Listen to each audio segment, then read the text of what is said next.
அரோகரா, வள்ளி தெய்வானைக்கு அரோகரா, சித்தர் பெருமானுக்கு அரோகரா, சித்தர்கள் பெருமானுக்கு அரோகரா, திருச்செந்தூர் சித்தர் பெருமானுக்கு அரோகரா அரோகரா.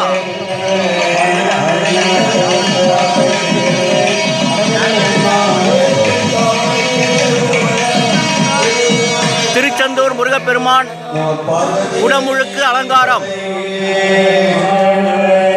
7/7/2025 காலை 6:15